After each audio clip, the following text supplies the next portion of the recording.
a pretty chill plane path. Yeah, I'm kind of curious whether Aurora's going to go for Severny on this one. I mean, there's a lot of talk about this overall. Aurora with their new drop spot over towards Severny. It's not entirely new. They had been dropping there before, but it's never been like a fully confirmed thing on their side of it. So again, for here, they can easily get over towards Severny. They could still drop Sosnovka. It's a bit of a distance, though. So we'll see what they end up doing here. Doesn't look like they're going Severny. Can't see him. Oh, no, there they are. Okay. You're blind. I am a blind man, apparently. You're a blind guy. But yeah, they're definitely going Severny. Take that back. You were bang on the money. A lot of other teams trying to find their places. I mean, the southeast side of the mainland is probably a little bit more tricky than most of the other areas for the plane path specifically. But again, just grab those vehicles, get onto your drop spot, get away with it. Taking a look at Pachinki, it looks like, yeah, nobody's going to try and bother Nick Galaxy there. On the drop, anyway. It's quite nice to see this of our top players in terms of damage numbers. Flower up there in third place with 965. I mean, there was a lot of love we were giving over towards Maple as well as Liu, but it's good to see that Flower actually had a massive impact on that game as well. As we head down towards the southwest side of the map, and man, this circle is far over towards the western side. We're cutting out a lot of space very quickly. We're also having a ton of water down towards that southern edge. We are squeezing our players in. It's also a weird rotational path for a lot of our teams on that north side because they've got to come past Everest, decide how they want to play around with that. Do you want to play West Coast? Do you want to try head down towards that south side? However, you can join Mr. Uzumaki himself. Jump in over with the Naruto event. Make sure that you head on into the game, draw for the Naruto character, the Ninetales Fury AUG. Looks mighty impressive. Some of the game mode has been brilliant to play around with as well, so I hope you guys are enjoying that and leveling up your ninja skills. Honestly, it's been good. It's been good. Some of the best skins we've seen in a long time. I can't tell if that's because I'm a big Naruto fan or not, but probably is. A little cute Kurama pet as well, which you can get your hands on, which I really want badly. And Max keeps teasing me with it every time he pulls out his account. Do you have a favorite jutsu? Rasen Shuriken, probably. Okay. Just because that is the most... When it was first shown, I think it was like the most brutal jutsu ever used on the show. Yeah. And it was like, wow, that's actually really ruined that guy. He's had a bad day. And then Naruto had to go to hospital because of using it. Oh, that's, like, yeah. That's a lot of power. It was hardcore. That's a lot of chi. It was hardcore, much like the boss in game right now, which is also very hardcore. Not easy to defeat. You really do have to come together as a group. So, get in game. Take part in the event. It's fantastic. It is. It is. We are enjoying it, as we are enjoying unveiling these teams in this arena here at the PMWC at the EWC 26. Ragnarok getting his cardio in on the push bike for Geek. I imagine that will be traded out as soon as he can for a motorized vehicle. Pedal power. Coach corner. Oh, yeah. Take a look at the coach corner. That's the Geek coaches coming on it. Hello, boys. Hope you're doing well. Please. Oh, he did wave. Did they wave? He pre-waved. Oh. Yeah. Peace sign. Hell yeah. That's what we want to see. Ragnarok. I mean, the sound of the bike moving is really quite relaxing. And I feel like you can't relax in a situation like this. So I hope that they aren't going to be going for it. This is a little bit more, you know, petrol and exhaust fumes that you need to see. The pace coming on through for DK to channel that previous match's momentum. Exactly. As I was going to talk about, they've just come off a great game. They currently have fantastic control over towards Gatka. They could even pick up God Compound if they wanted to. It's a little bit of an early send towards it, but with so much space being cut out here already on the map, I don't think it's a bad idea to full send, which looks like what they're currently trying to do right now. I mean, what's the biggest harm? It doesn't head down towards that south side just to figure out where else to play, but you do have prio on this, so why don't you just go for it? Fourth Rise, they like to start over towards Yellows, which is Yellows between Yellows and Ferry Pier, which I always thought was quite a weird drop spot for Fourth Rise. I think they used to fully commit over towards Yellows. They didn't really step into Ferry Pier as much, and now because they've got a lot more tenure underneath their belt, they're like, hey guys, you stay out of Ferry Pier from now on. That's our corner. But for them, this is also a fairly easy rotate, sweeping underneath. Not a single team over towards Sosnovka though, John. No, nobody went all the way down south. I mean, the plane path didn't really promote that sort of rotation. And I mean, as you say that, actually 2 players from Fourth Rise have gone down to the military island to, I assume, get a little bit more loot on board. Maybe protect a little bit of a rotation from that east bridge, which is maybe accessible. I feel like that's a bit of a long shot in terms of like what they're maybe trying to do. It feels like a looting mission, but they're going to waste time. They're going to lose pressure against teams like Furia pushing in from the east side, and teams from the north, as we're on board with Ulf, maybe pushing into the hills on their north side. Yeah, hey, you can grab more loot down towards Sosnovka. There's nothing wrong with that. I think for Fourth Thrives as well, they're going to be coming into this game looting and booting. They know that when you get up towards these fielded areas, you really do need the util. You need the smokes to make your way on through. Like I said, we're on board with Ulf currently. We have swung over towards that eastern edge of Gatka. Enigma Galaxy had a fantastic start in this game. Pachinki is a lovely spot to start from on this type of circle. They already sent 2 players down towards that south side though, and they're left behind Satan as well as Ralph inside of Pachinki to continue looting up. Bring the rest on through later.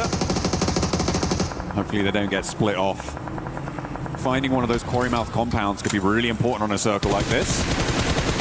But the regroup is necessary. Ulf defending their patch brutally. Maniac gets clocked out in the open, and Scarface picks up the point for Eren with that flush coming on through. So Ulf opening the bidding now. First blood has been drawn. Calci for the pickup. Scarface on his way. Clambers back through the window. That's a pretty ridiculous spray, though. We did kind of gloss over it very quickly, but that was lovely coming through from Eren. A tanky. OG. They just came through on the southwest side of Pachinki. Just trying to find a place to stay right now. A lot of times you're picking some awkward areas of the map when you're coming in late to this type of circle. It's not exactly where you'd want to stay. Yeah, thank you. Yeah. Thank you, observers. This was a nasty spray. I mean, perfectly lined up as he passes by the tree. Just chomping away at that health bar. Looks like they're on for more long-range engagements as Orangutan falter out in the open.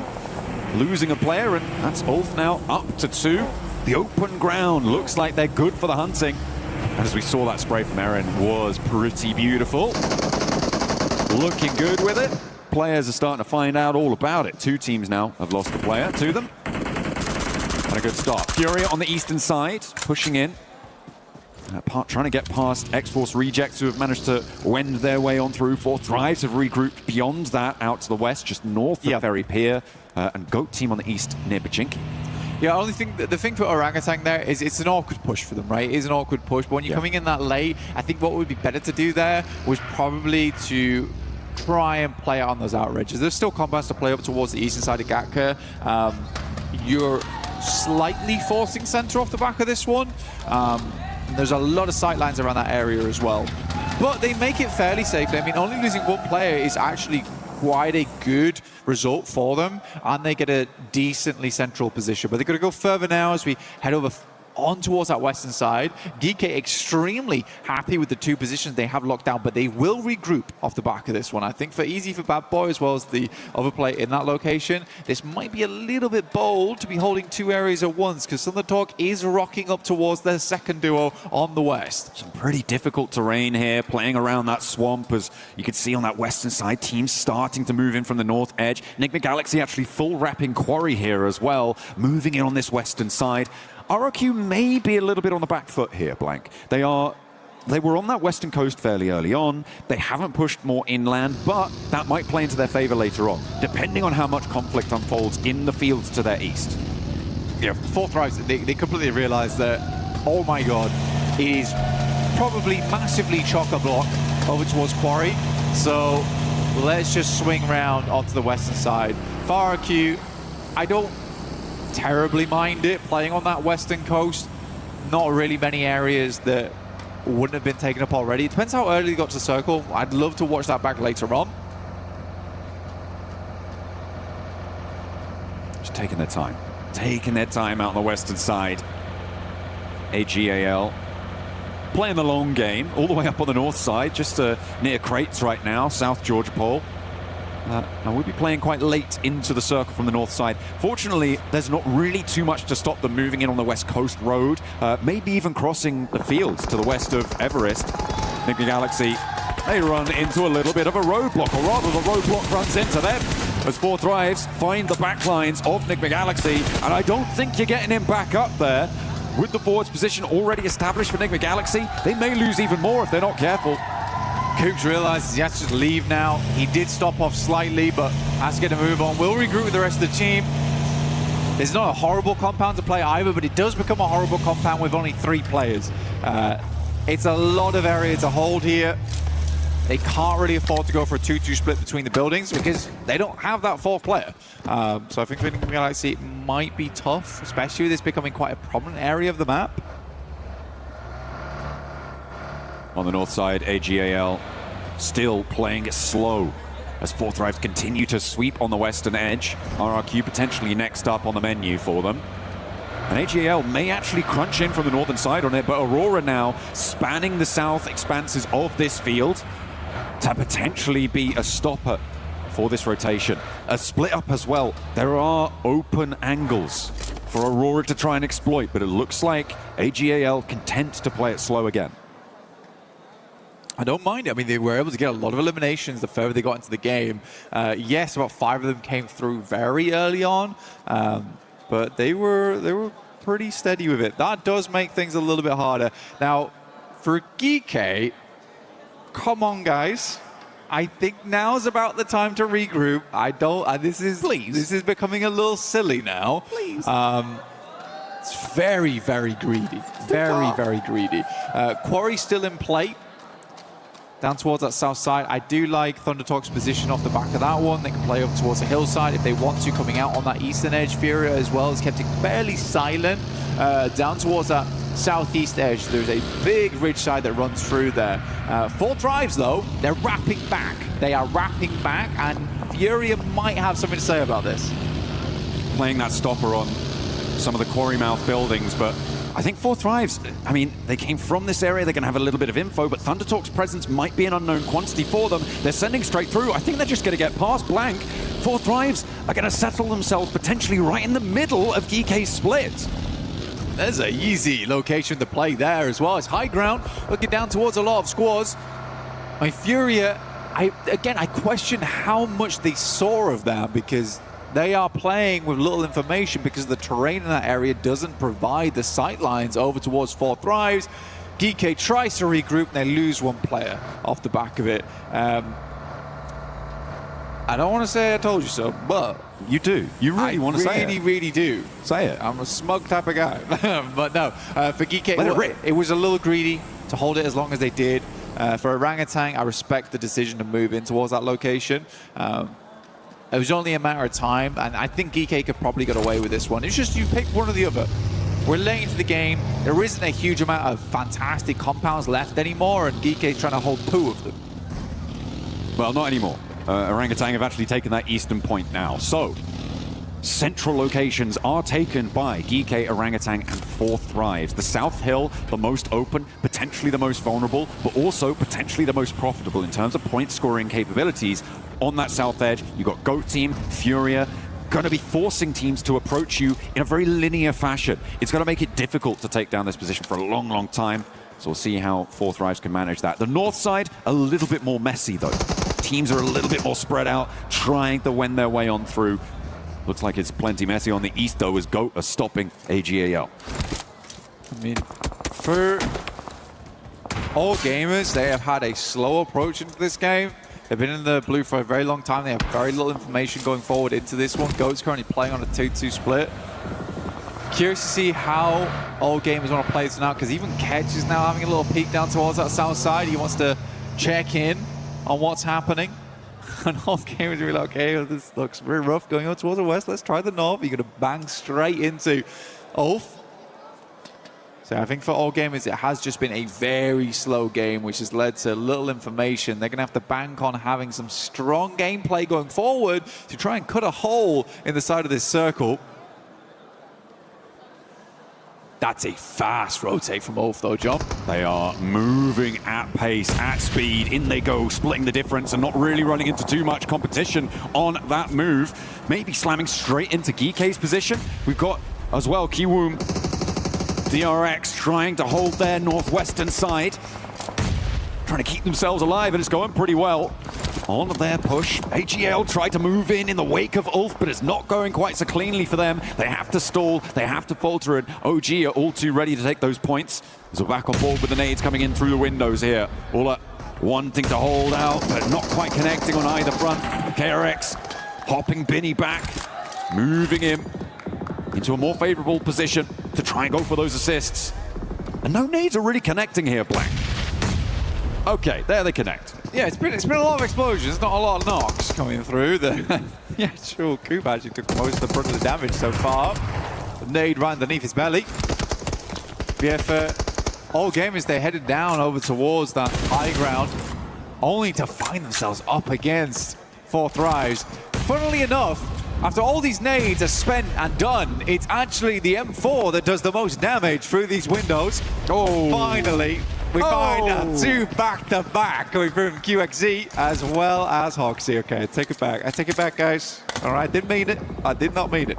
Enigma Galaxy didn't manage to get in for a third party in time. In the meantime, on the southeast side, well, we're on board with AGAL there, but further out, you've still got 4 Thrives suppressing Furia and forcing them into a fight with one another. You can see they're popping up in the Elim feed. Silence is going to fall.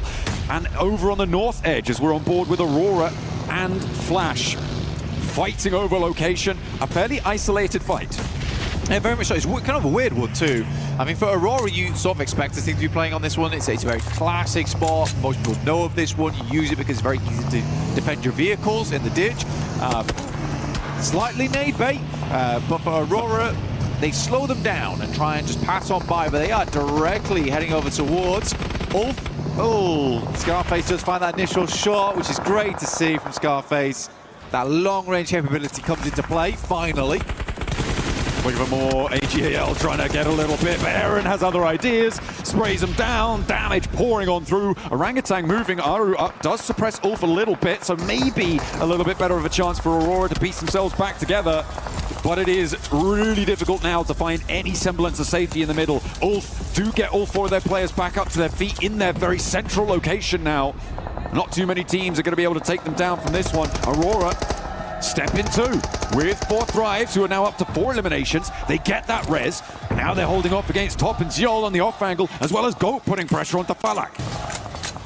Ooh, 4 Thrives, they're surrounded. If they get themselves out of this situation, it will be big news for them. Player pulled out the side of the vehicle. Ayana is down. Moxie moves up. Furia desperately fighting back here. Igor's behind the tree, looking to bark back at this team. Finally finds the first with the help of Chief from the back lines. Oh, 4 Thrives are here to play, though, and it's a shooting gallery for the team from Pakistan. They're racking up the points now. They want to keep going. Aurora looking to backfill, maybe cause problems here, but RRQ is sandwiching the far side now. Nowhere is safe. Furia down to 1. Nobody is going to escape this compound. 2 teams enter, none will leave. Zypher spots the enemy off in the distance, the danger coming through. Backing up the vehicle into the wall, giving a little bit of makeshift cover as we go forward. Aru, though, doing some wonderful work over towards that northeast side.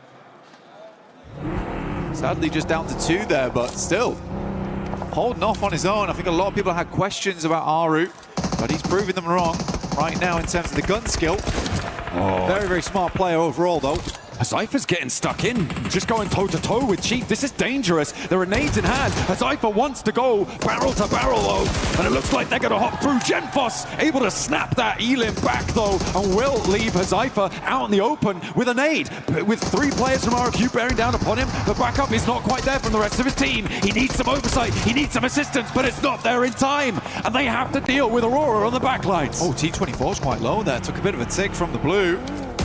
Couple more shots. Falak hits the deck, but from underneath finds it. There is a quick clap back here coming through from IQ, but it's not enough. As 4 Thrives are falling underneath the presence of RRQ. They come in from the sidelines as third party, and Viren will hit a nasty spray down. 7 Elins for RRQ on the second game of the day. That was an overcommitment from 4 Thrives to this compound, to this third-party engagement. There was so much going on there, and Aurora, the duo from Ziol on top, forced them to stay in that third-party position. They didn't want to push back up. They might have had a better time of it, though, to be honest, because nobody from down below was going to push them. Hazypher had overcommitted, and they just weren't quite able to gain that momentum back. 4 elims, not that many placements. That's not how you want to try and convert. And when you look at GK's position, they are going to be able to catch you up as well as DAY1 KRX. It's a good buffer, though. It's a good buffer, though. 23 points right now so far. I think it's decent over 2 matches. You're looking at roughly 11.5, right? So I think they're fine. I think they're fine at the moment. 4 Thrives just need one more decent game. Scarface does go down to Ragnarok. Get a little bit of old bag, but Aaron with that M4, who he's been so goddamn deadly today with so far, instantaneously finds a re-knock over towards Geeky. In the meantime, the Flash, as well as OG, a tanky with a 360. It's not quite enough to keep him alive there. The Flash will hold out. Just a moment longer on the south side. In the meantime, Thunder Talk trying to keep themselves together, but 2 players now left standing, as well as X-Force Rejects bearing down upon them. RRQ are going to fall. Okay, Aurora. Xiol on top, still going. Blank, they've been a real thorn in the side of this south side circle. Shiva tries to get the spray, dips out for another, dips out for more, does go down, and again, it's Aurora across the way who are making things so difficult. Well, they're an opportunistic team. We get the next circle. It's setting us up over towards Ulf here. But we already saw the location this team was playing in. He looks barren. He looks deadly. Suddenly, you've got 6 other teams looking your way. They have to hit these shots as teams make their entry. Kiwoom DRX on the northwest side with 4. Flash on the north with 3. Those 2 teams have major access angles towards Ulf's position, but I don't know if they're going to be able to convert it. On the southwest side that we're on board with right now, Nick the Galaxy, who have been slow, trying to work the ground, looking to pick up the pace now with an opener knock to Ragnarok, and he will potentially be a weakness that Nick the Galaxy can exploit. They're playing as 3. And trying to keep this one going forwards. Kevin goes down to an 8 from Coops as they retreat to try and get the res onto Ragnarok. They won't be able to keep him safe. Ralph and Lord now charging forwards. Coops to be the backup. They are isolated in this fight. No third parties, and the rest isn't there. He pops up, but will it be enough? Steps out with another angle. He goes immediately back down, and Coops enters the front door. For Geeky, at least, they got the sweetest little goodbye from one of our friends out there in the crowd. But Geeky will go on no further. The Flash over the distance. Ketch has eyes on. He knows he's playing out here. He knows he has to move.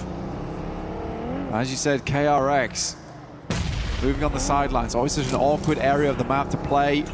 Difficult to get the right sidelines in position. Bose gonna step up, sends an 8 over the top. It looks off kilter though. Oh, forces him out wide and into the sightlines, and it's the barrels to do the dirty work. Binny not quite connecting. The shotgun is ringing out over the bonnet, nearly doing the work, but the explosion takes it down instead, and the rest of Flash looking to rally their support, but now it's just Tops in a 1 versus 1, I think, against Hoxie. But Kiwoom DRX looking to keep things going, and Bose might be resable here. Hoxie kept out in the cold. Hoxie moves forward. Expand the vehicle, but like you said, Tops getting his boy Bose back up on his feet. Nade sent through, not cooked for very long. Looks to use it as more of a distraction, but it is on target. Almost hit the double. Gets up towards the monster truck and use those vehicles as a little bit of cover here. The wheels, a great position to peek off the back of. You know what? QXZ is resible. Molly goes far, goes long. Forces him to stay up close to the vehicle.